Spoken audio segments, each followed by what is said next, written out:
नमस्कार दोस्तों, स्वागत है आपका मेरे चैनल पे। मेरा नाम है Sameer Mehta, motivational speaker, life coach और बिजनेस कोच। तो दोस्तों, आज मैं आपको एक लेसन पढ़ाने वाला हूँ रामायण और महाभारत के माध्यम से, जो अगर आप अपने जीवन में उतार लें तो मुझे पूरा भरोसा है आपका जीवन बहुत उज्जवल हो सकता है।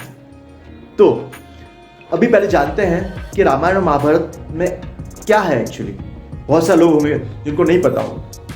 तो अगर हम देखें, रामायण के अंदर हनुमान जी हमेशा श्री राम की सेवा मग्न रहते थे।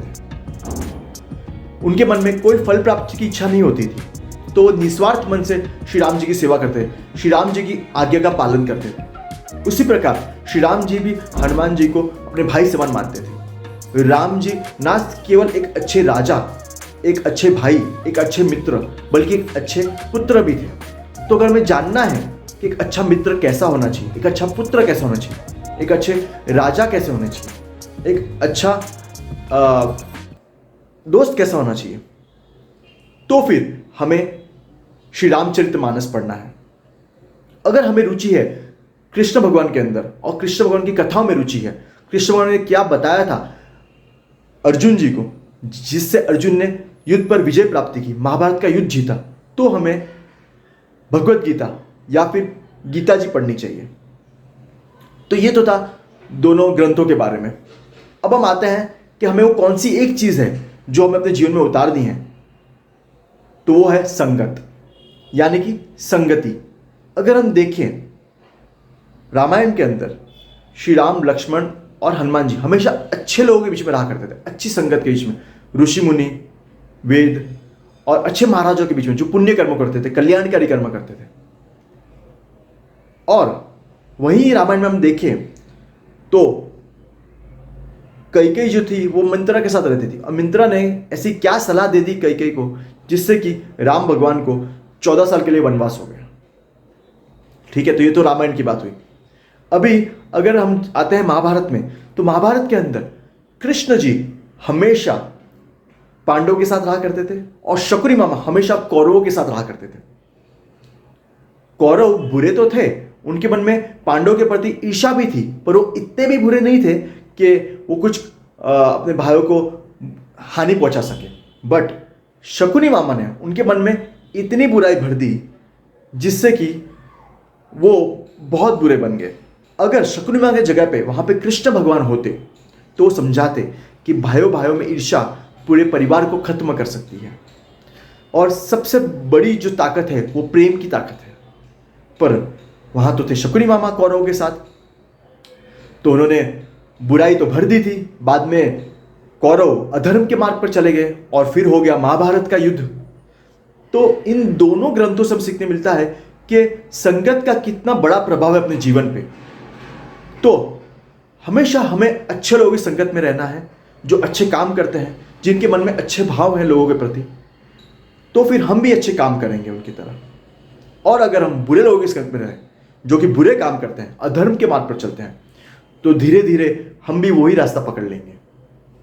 अगर हम उन्हें बदल सके, अगर आपके मित्र अधर्म के मार्ग पर हैं और बुरा काम करते हैं, अगर आप चाहो तो उन्हें बदल सकते हो तो बदल दो। अगर आप नहीं बदल सकते तो फिर आप अपना मार्ग बदल लो। ठीक है, आप अपने अच्छे दोस्त बनाओ, अच्छे मित्र बनाओ। सब कुछ जो जीवन में है वो संगत से ही है। पूरा जो खेल है जीवन का वो पूरे संगत पे ही है। तो दोस्तों, ये दोनों ग्रंथों के अंदर जो दो व्यक्ति थे, एक शकुनी मामा और दूसरी मंथरा, तो ये दो व्यक्ति अभी भी हमारे समाज में मौजूद हैं। इनके अवगुण अभी भी बहुत सारे लोगों में आपने भी देखे होंगे और मैंने भी देखे हैं।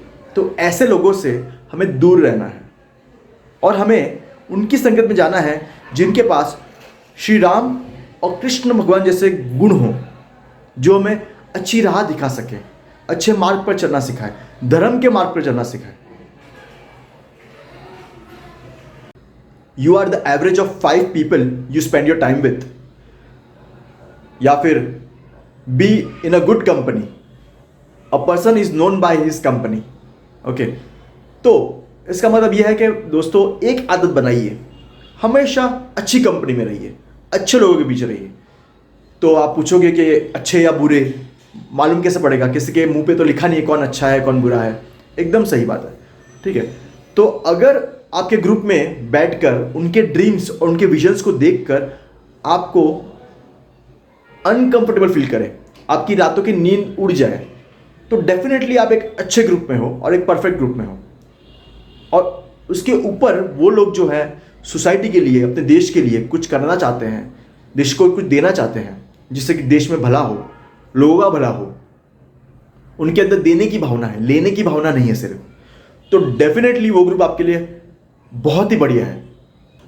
और अगर आप ऐसे ग्रुप में हो जहाँ पे आप बहुत कंफर्टेबल हो, आपसे ज़्यादा नॉलेजेबल, आपसे ज़्यादा अर्निंग कैपेसिटी, आपसे ज़्यादा अच्छा वहाँ पे कोई नहीं है, तो आपके लिए वो ग्रुप जो है वो आपके लिए सूटेबल नहीं है। वो लोग आपसे बहुत कुछ सीखेंगे पर आपको वहाँ पे सीखने बहुत कम मिलने वाला है। तो हमेशा ऐसे ग्रुप के ढूंढिए जहाँ पे आप अनकंफर्टेबल हो। सक्सेस का और कंफर्टेबिलिटी का कुछ ज़्यादा बनता नहीं है। सक्सेसफुल वही इंसान है जो अनकंफर्टेबल जोन में है, ठीक है। तो एक आदत बनाइए दोस्तों, to be in a good company. मेरा वीडियो देखने के लिए हृदय से बहुत बहुत धन्यवाद। चैनल को सब्सक्राइब करने के लिए, लाइक करने के लिए, शेयर करने के लिए हृदयपूर्वक धन्यवाद। आपका दिन शुभ।